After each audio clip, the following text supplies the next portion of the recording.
Welcome back to the series.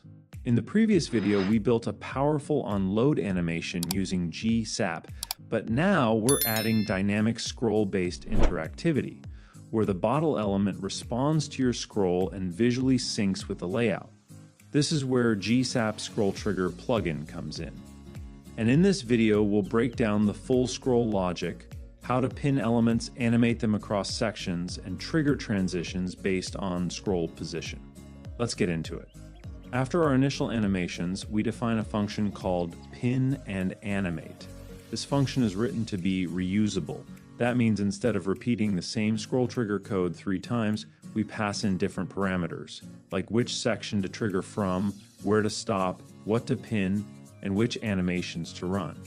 Now, inside this function, we first define the endpoint for the scroll. We use a scroll syntax called top plus equals header offset. This tells GSAP stop the scroll animation when the top of the section reaches just below the header. This is how we prevent overlapping the sticky header. Then we create a timeline, just like our onload animation, but this one is powered by ScrollTrigger. In the ScrollTrigger config, we define several options. Trigger, the element that starts the scroll animation. InTrigger, the element that determines when the scroll ends. Pin, the element that should stay fixed during the scroll. In our case, the bottle wrapper. Scrub, true means the animation progress is synced directly to scroll, so it feels smooth and precise. Pin spacing, false prevents extra white space from being added when we pin. Markers are optional debug labels. And invalidate on refresh makes sure GSAP recalculates all positions if the layout changes, like on resize. Now comes the animation part. We pass in a list of animations as an array of objects. Each one contains a target, animation properties, and an optional position. We loop through this array and add each animation to the timeline. This way, the animations run during scroll just like a sequence, but controlled by the user's scroll behavior. Next, we define a function called setupScrollAnimations. This is where we actually run pin and animate with real values.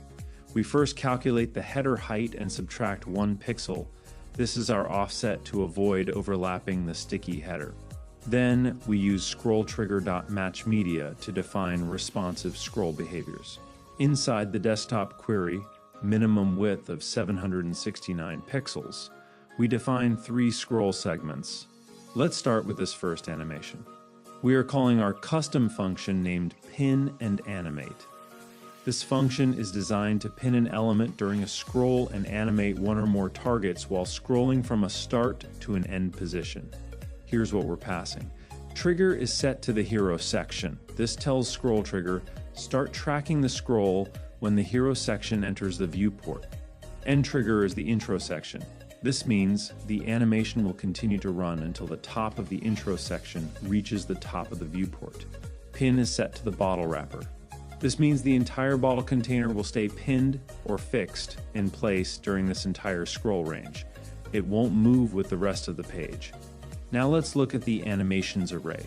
We're passing an animation object that targets the bottle inside the wrapper. The animation will rotate the bottle back to 0 degrees and scale it down slightly to 0.8. This gives the feeling that the bottle is settling into the page, transitioning from its entry state to a more centered, balanced position. Now let's move on to the second scroll animation. Here, we trigger from the intro section and end at the second timeline entry. Again, we're pinning the bottle wrapper because we want the bottle to stay on screen. But this time, we're applying 2 animations. The first one again targets the bottle. We rotate it slightly to 10 degrees and scale it down a bit more. This gives a slight tilt, almost like a showcase pose, which works beautifully for product storytelling. The second animation in this step targets the bottle wrapper itself. We shift it horizontally to the right using 30% of its width. This helps reposition the bottle, so visually it aligns better with the left content appearing in the intro section. This visual offset helps maintain balance between text and image during scrolling. And now the final animation block. This time we're triggering the scroll from the second timeline entry and ending at the third. Just like before, we pin the bottle wrapper. We now rotate the bottle in the opposite direction, -10 degrees. This mirrors the previous pose, which visually supports the alternating left-right layout of the timeline section. And again, we shift the wrapper itself, this time to the left, using a -25% value. It repositions the bottle to align with the next timeline block appearing on the right side of the screen. Also, notice that we're enabling markers, true in the last two animations. This helps during development to visualize where each scroll animation starts and ends. Extremely useful when fine-tuning the experience. Now, on mobile, anything below 768 pixels, we don't pin the bottle or run scroll logic.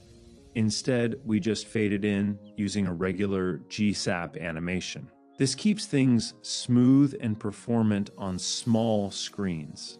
This whole structure, from pin and animate to responsive match media, gives us modular scroll-controlled animations that are easy to scale and responsive by default. It separates logic from layout, so if you want to add more sections later, you can do it cleanly just by calling the same pin and animate function. Run initial animations. We call this function immediately after defining it because we want all the onload animations to trigger as soon as the DOM is ready. This includes animations like the header line, text reveal, bottle appearance, and stamp pop-in. By placing this here, we ensure the initial visual experience is executed only once, right at the start of the user's session, creating a polished first impression. Set up scroll animations. This line runs after the onload animations and is responsible for initializing all the scroll-based animations using GSAP ScrollTrigger. The reason we call it right here in the flow is because we want to immediately prepare all ScrollTrigger configurations after the page loads, so that everything is ready before the user starts scrolling. This ensures pinning, scaling, and bottle transitions are already wired up in advance. At the very end, we refresh all scroll triggers. This makes sure GSAP recalculates everything in case layout dimensions changed after loading. So, as you scroll through the site, the bottle transforms section by section. It rotates, scales, and shifts position, all using GSAP timelines and ScrollTrigger magic. What makes this powerful is that everything is reusable. The pin and animate function allows us to define animations declaratively, making our code scalable and clean. In the next part of this series, we'll look at how to sync these scroll animations with responsive breakpoints and test them across screen sizes. Subscribe to the channel for more GSAP animation tutorials. See you in the next video.